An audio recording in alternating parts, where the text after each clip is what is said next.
Good morning. ఇది night మనం ఈ బంక్లోనే స్టే చేసింది. ఫ్రెష్ అయ్యి డైరెక్ట్ కొడితే వైజాగ్లో వెళ్ళాక మాట్లాడుకుందాం. వాడు కొడతాడా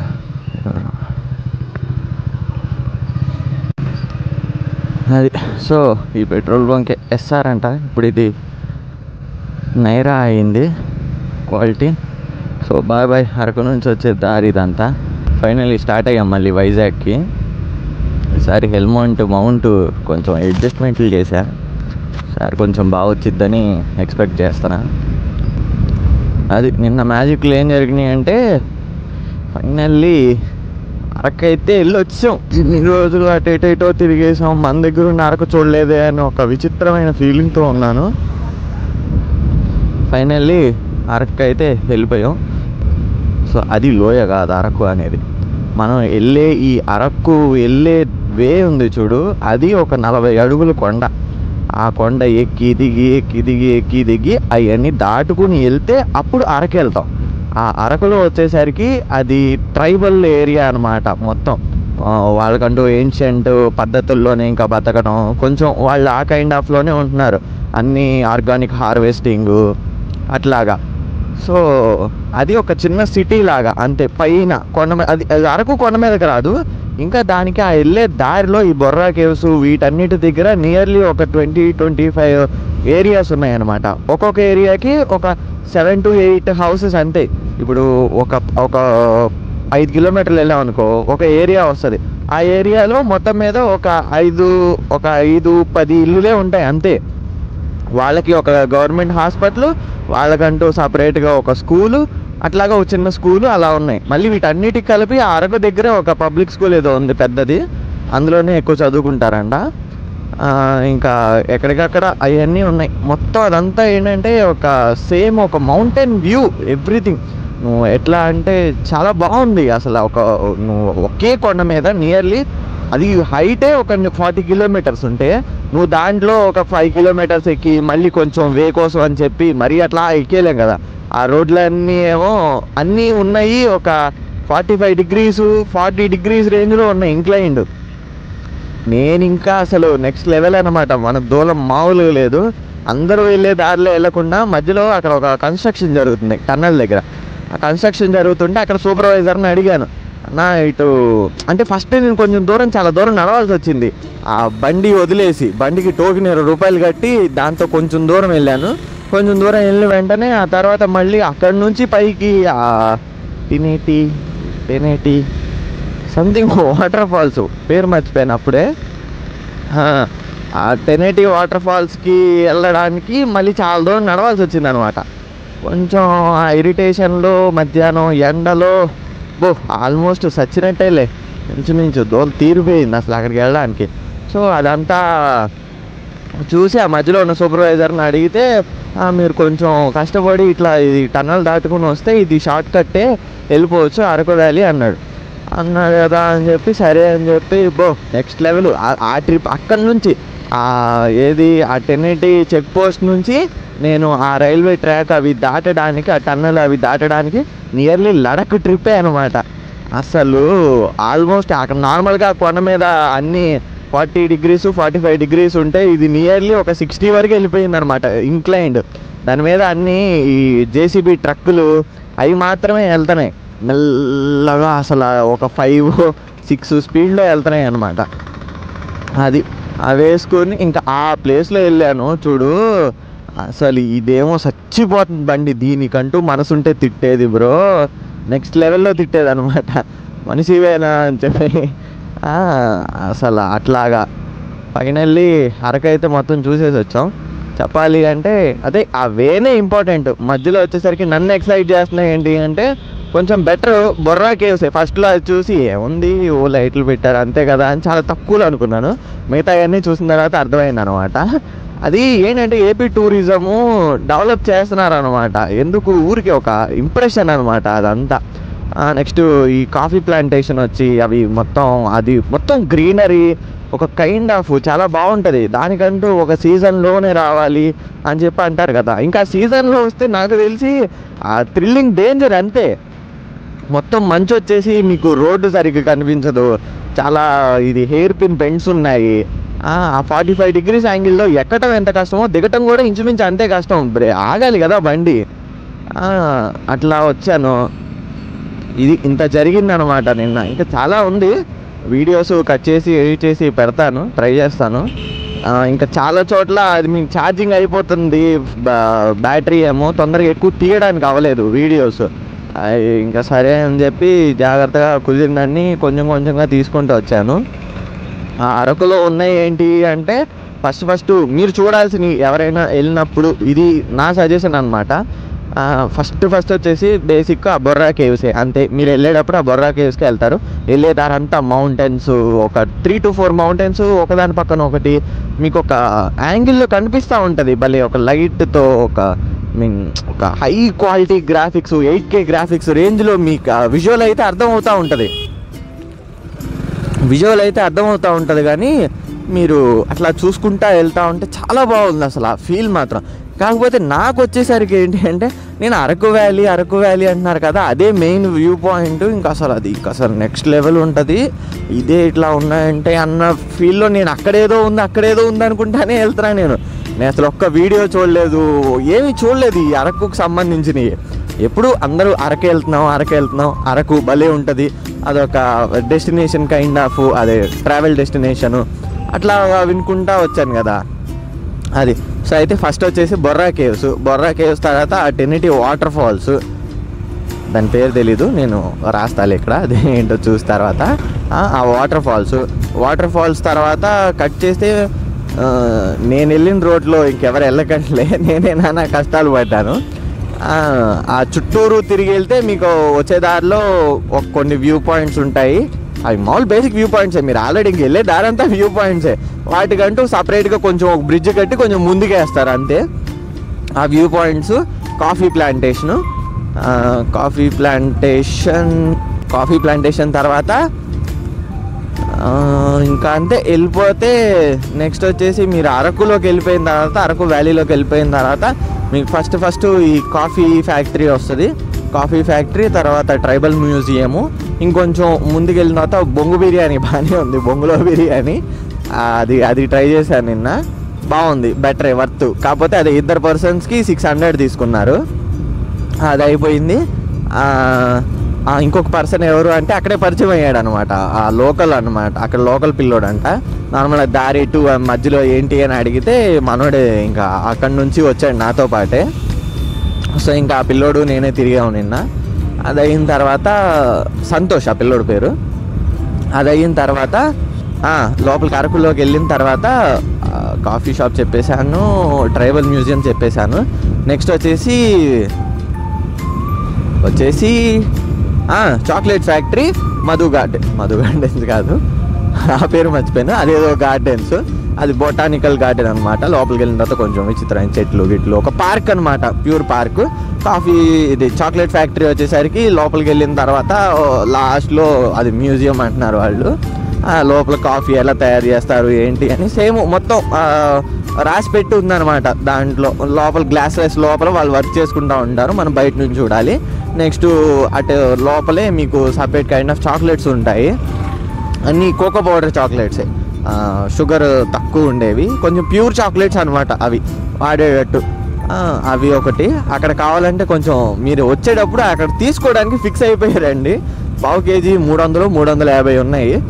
నా దగ్గర ప్లేస్ లేదనమాట అసలు తీసుకుందాం అంటే, జస్ట్ ఒక 2టికే ప్లేస్ ఉంది. ఆ 2 కూడా పెట్టేస్తే ఇంకేం తీసుకోవడానికి ఉండదని చెప్పి ఇంకా ఒకటి తీసుకున్నాను అంతే, ఒక పావు కేజీ బాక్స్ 350 పెట్టి. అది అయిపోయింది. ఇంకా అయిపోయిన తర్వాత ఇంకా నెక్స్ట్ ఏదో వ్యూ పాయింట్స్ అట్లా ఏమైనా ఉంటాయని చెప్పి చూస్తే మొత్తం అక్కడ ఏమంత గొప్పగా ఏం లేదు. వాళ్ళు సపరేట్గా హైవేల పక్కనే ఈ టెంట్స్ వేసి మామూలుగా ఫ్రెండ్స్ వాళ్ళందరితో వెళ్తే ఊరికే ఒక క్యాంప్ ఫైర్ లాగా నైట్ చిన్న వంట వేసి ముచ్చట్లు చెప్పుకుంటా ఒక వ్యూ ఉంటుంది అనమాట. కొంచెం మీరు వ్యాలీ మీద నుంచి ఉన్నారంటే కొంచెం కింద వ్యూ ఉంటుంది కదా, సో ఆ వ్యూ చూసుకుంటా ఎంజాయ్ చేయొచ్చు. దట్టు కాకుండా ఇప్పుడు నేను వెళ్ళిందే సింగిల్గా వెళ్ళాను. ఇంకా అక్కడ ఎవరు పరిచయం చేసుకొని అట్లా ఉండే అంత కెపాసిటీ మనకు లేదు. సో ఇంకా అక్కడ అంత వైబ్ కూడా ఏమంత బాగోలేదు. సాయంత్రం అయ్యే కొద్దీ మెల్లమెల్లగా అందరు తేడాగానే కనిపిస్తున్నారు. సేమ్ అదేది దయా టెంపర్ సినిమాలో ఉంటారు చూడు, ఆ వైజాగ్ బ్యాచ్, అక్కడ రౌడీలు వాళ్ళంతా ఎవరిని చూసినా ఇంచుమించు అలాగే అనిపించారు. ఇంకా ఎందుకులే మనకి ఫ్రెండ్స్ లేకుండా ఇక్కడ ఉండి అంత స్టే చేసి కొంచెం కష్టంగా ఉంటాం ఎందుకు. అండ్ దట్టు అది కూడా నైట్ మనం కిందకి దిగేటప్పుడు, అది రేపు మార్నింగ్ నైట్ స్టే చేసి రేపు మార్నింగ్ దిగుదాం అనుకున్నప్పుడు, దిగేటప్పుడు ఆల్మోస్ట్ అందరూ వ్యూ పాయింట్స్ కోసం ఆ మంచు కోసం రిటర్న్ ఎక్కుతానే ఉంటారు. ఇప్పుడు నైట్ అయితే ఆల్మోస్ట్ వచ్చిన వాళ్ళు మ్యాక్సిమం దిగడానికి ట్రై చేస్తూ ఉంటారు. మార్నింగ్ టైం ఇంకా ఎక్కే వాళ్ళు ఉంటారు కదా, ఎందుకులే మనకు అంత రిస్క్ అని చెప్పి నైటే ఇంకా దిగిపోయి బయటకు వచ్చిన తర్వాత ఎక్కడో చోట స్టే చేద్దాంలే అని చెప్పి ఆ అరకు నుంచి వైజాగ్ వెళ్ళే దారిలో మధ్యలో ఇంకా అక్కడ స్టే చేశాను అనమాట. ఇది నిన్న జరిగిన స్టోరీ. ఆల్మోస్ట్ కొంచెం వీడియోస్ కావాలంటే పెడతాను, అయితే యూట్యూబ్ ఛానల్లో కానీ లేదా ఇదే వీడియోలో కానీ. ఆ వీడియోస్ కూడా తీయడానికి చాలా ఎక్కువ స్టోరేజే వచ్చింది, ఆల్మోస్ట్ నియర్లీ ఒక 10 GB వరకు వచ్చింది. అంటే మన 60 FPS క్వాలిటీలో ఎక్కువ వచ్చింది. దాన్ని ఎడిట్ చేయడానికి బాగా కష్టంగానే ఉంది, ఎక్స్పోర్ట్ చేయడానికి కష్టంగానే ఉంది. ఇంకా ఈ కంటెంట్ అంతా ఏది అడ్జస్ట్ చేస్తాను అనేది చూడాలి, అది మ్యాటర్. ఈ రోజుకి మన డెస్టినేషన్ వచ్చేసరికి వైజాగే. ఫస్ట్ ఒక 30 అలా వెళ్ళి 9:30, 10కి అలా టిఫిన్ చేద్దాం. ఆ తర్వాత ఆలోచిద్దాం నెక్స్ట్ ఎక్కడ ఆగాలి ఏంటి అని. వైజాగ్ అయితే ఇక్కడ నుంచి ఒక 80-85 వస్తుంది. ఇంక మనం సిటీ లోపలికి వెళ్ళాలి కాబట్టి ఒక 100 వేసుకుందాం. అది 100 వెళ్ళాలి ఈరోజు. మర్చిపోయాను చెప్పడం, అసలు నిన్న నా బండి నిన్న స్ప్లెండర్ ఆల్మోస్ట్ 850 దగ్గర స్టార్ట్ చేసాం. ఇంత తిరిగింది. ఇది ఒక 950 దగ్గర స్టార్ట్ చేసాం. ఇదిగో ఇంత తిరిగింది. ఇప్పుడు ఒక 10 kilometers వేసుకో నేను వచ్చినవే. అవి 126, ఒక 50, 176 తిరిగింది. నియర్లీ ఏంటి 176 తిరిగింది. అసలు భలే, తిరగటం కూడా నార్మల్గా అయితే తెగ తిరిగేస్తారేమోలే బండి వేసుకుని, బట్ ఆ కొండలు అవన్నీ ఎక్కించాల్సి వచ్చింది కదా. అసలు ఆల్మోస్ట్ ఆ సౌండ్, చైన్ సౌండ్, ఆ క్లచ్ ప్లేట్లు, అసలు మధ్యలో అయితే భలే భయం వేసింది. ఆ పైన ఏముండవు వాళ్ళ కొండలు, ఆ కొండ మీద అయితే మొత్తం వచ్చేసరికి అక్కడే పండించుకోవటం, అక్కడే తింటాం. వాళ్ళకి బయటికి వెళ్ళి ఏమైనా చేసుకోవాల్సిన అవసరం లేదు. ఆ కొంచెం బయట ఈ సిటీ అంటే ఇంకా ఇదే, వాళ్ళు ఇక్కడ కాదు ఇంకొంచెం వెనక, అక్కడ వాళ్ళకి ఏమైనా కావాలి అని అంటే అక్కడ వాళ్ళకి ఒక సంత ఉందన్నమాట. ఆ కొండ దిగిన తర్వాత ఇటు వైజాగ్ వచ్చే వైపు ఒక చిన్న సంత పెట్టుకుంటున్నారు వాళ్ళు. ఆ సంతలో ఎవరేమైనా అమ్మాలనుకున్నా తీసుకోవాలనుకున్నా అక్కడే అనమాట. మొత్తం తెచ్చిన కోళ్ళు, ఈ నాటుకోళ్ళు ఉంటాయి కదా, అవి వాటాలు వేస్తున్నారు. పెద్ద కోడి ఎవరికాళ్ళు మామూలుగా ఇప్పుడు మనకి చికెన్ షాప్లోకి వెళ్ళి కేజీ, అర కేజీ అట్లా అడిగి తీసుకుంటాం కదా, వాళ్ళు అలా కాదనమాట. ఒక కోడి అయితే ఒక 2-3 కలిపి మాట్లాడుకుని కోసుకున్న తర్వాత అది 3కి 3 వాటాలు, లేదు 2 పాడుకున్నారంటే 2కి 2 వాటాలు, అలా అనమాట. మధ్యలో నేను ఇట్లాగా షార్ట్ కట్లో వెళ్ళానని చెప్పాను కదా, ఆ షార్ట్ కట్ ఒక 3-4 kilometers ఉంటుంది అని అన్నాడు ఆ అన్న. అవునా సరేలే అనుకున్నాను. సరే అయిపోయింది మొత్తం. లాస్ట్ ఇంటికి వచ్చేటప్పుడు తెలిసింది అసలు, మళ్ళీ ఆ కొండ దిగేటప్పుడు తెలిసింది నియర్లీ ఒక 15-16 kilometers ఉంటుంది. అన్నీ ఎస్కేప్ చేసి నేను అంత స్లాంట్ ఎక్కాను అనమాట. ఆ 15 kilometers వేని నేను ఆ 40 degreesలో ఉండే వేని నేను అది 60 or 75లోనూ అట్లా 60-70 వేసుకోవచ్చు, 60-65 ఈజీగా ఉంటుందేమో. ఆ స్లాంట్లో ఎక్కా నేను. అసలు అది కానీ వీడియో తీసుకోవాల్సింది. అంటే మనకు అప్పుడు తెలీదు అదంత వాల్యుబుల్ అని. ఆ సిచ్యువేషన్లో అవి మేనేజ్ చేయటమే చాలా కష్టం అనిపించింది. బండి వెయిట్కి మొత్తం తిరిగిపోతుంది టైరు మధ్యలో. ఇదేమో అంత పెద్ద గొప్పగా టైర్లు కూడా కొత్త ఏం కాదు కదా, ఆల్మోస్ట్ సగం గుండే ఉన్నాయి ఇవి. వీటిని ఎక్కించిన తర్వాత మధ్యలో ఎక్కడైనా ఫస్ట్ గేర్ నుంచి ఇంకా ఫస్ట్ గేర్ ఒక్కటే, ఇంకా వేరే ఆప్షన్ ఏం లేదు. ఫస్ట్ గేరు బాగా ఏడుస్తుంది అంటే మళ్ళీ సెకండ్ గేర్ వేసి జస్ట్ ఒక ఫ్రాక్షన్ ఆఫ్ సెకండ్స్ గ్యాప్ ఇచ్చి మళ్ళీ ఫస్ట్ గేర్కి రావడమే అంతే. ఒకవేళ బై మిస్టేక్గా మనం సెకండ్ గేర్లో ఉన్నాం అనుకుని ఫస్ట్ గేర్లోనే ఒక గేర్ డౌన్ చేసామా మళ్ళీ అసలు అది ఆల్మోస్ట్ వెనక్కి కొట్టేస్తుంది. ఆపడానికి మళ్ళీ చుక్కలు కనిపిస్తున్నాయి అనమాట. నేను ఎప్పుడో స్టార్టింగ్లో బండి నేర్చుకునేటప్పుడు ఒక చిన్న స్లాంట్ పైకి ఎక్కించడానికి పడ్డాను అనమాట కష్టాలు. మధ్యలో బండి ఆగిపోతే అది ఆన్ చేసుకుని పైకి వెళ్ళటం సరిగ్గా రాక, క్లచ్ వదలటం రాక, ఆ టైంలో అప్పుడు పడ్డాను కష్టం. ఇప్పుడు అంతా వచ్చినా కానీ ఈ బండి ఆగలేకపోతుంది పాపం. అసలు ఆ వెయిట్కి నేను ఆల్మోస్ట్ ఇంకా నుంచునే ఉంటున్నాను, బండి మీద కూడా కూర్చోవట్లేదు. ఇంకా మళ్ళీ వెయిట్ కూర్చుంటే ఇంకా అసలు మళ్ళీ లోపల అది ఆ మట్టి అంతా కూడా వైట్ శాండ్ కాదు, అది వైట్ దుమ్ములాగా మొత్తం అదంతా ఇంకా ఇట్లా లోపలికి వెళ్ళిపోతుంది. ఫుల్ రాళ్ళు, ఆ చిప్స్ గిప్స్ అవన్నీ ఉన్నాయి. అసలు అబ్బో నెక్స్ట్ లెవెల్లే ఇది మాత్రం. లక్కవరపు కోట అంట. వై అంకుల్ బెహ్రా కాలేజెస్, మాకు ప్రసాద్ బెహ్రా తెలుసండి, బెహ్రా కాలేజెస్ తెలీదు.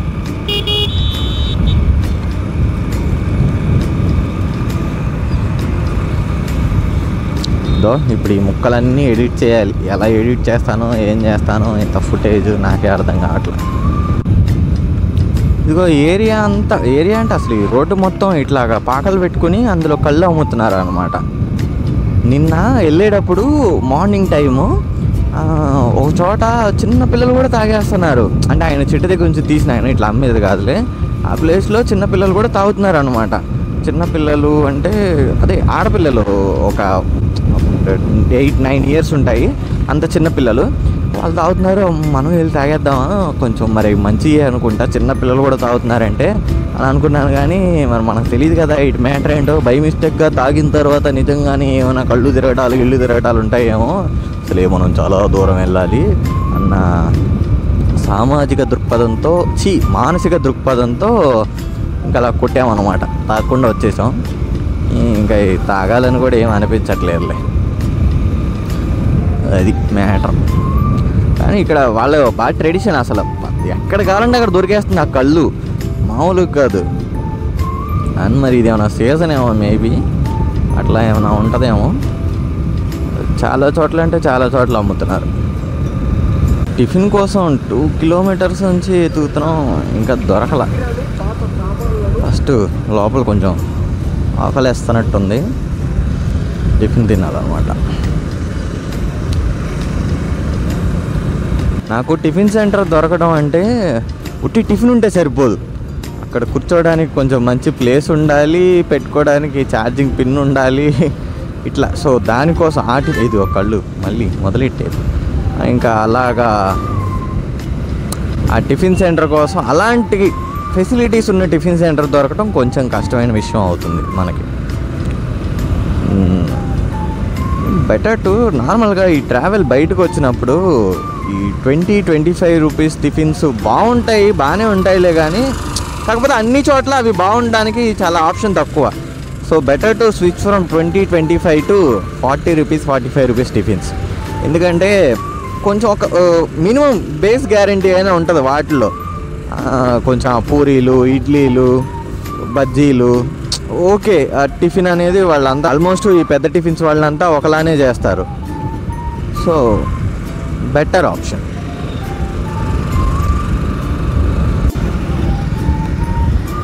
ఇదో ఈ పూటకి ఇక్కడే టిఫిన్ ట్రై చేసి సెట్ చేద్దాం అట. సారీ, టిఫిన్ అక్కడ అనుకుంటా కాదా? That's how it is happen. ఇది టిఫిన్ సెంటరేనా? కనిపించలేదు. సో అట్లా కుదిరేసింది. వీళ్ళు పాపం మళ్ళీ పిలిచారు కాబట్టి ఇంక ఇటు వచ్చేసేద్దాం.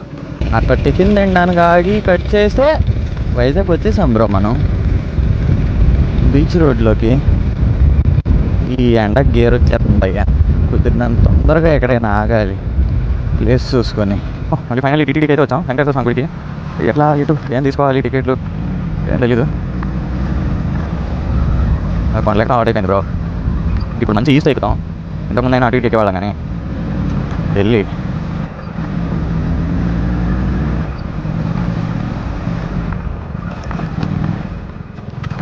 బాడీ పడిపోయింది. మొన్న మాస బాడీ పడిపోయింది బ్రో. అయ్యో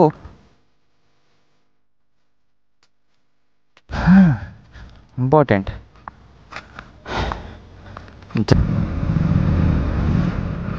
bro wait to keep this back side.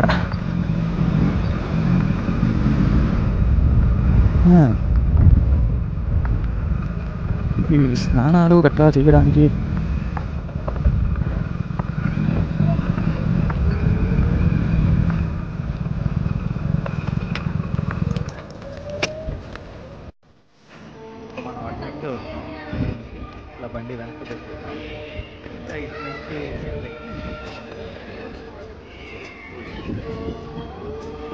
కొండ దిగేటప్పుడు కూడా వ్యూ భలే ఎక్సలెంట్గా.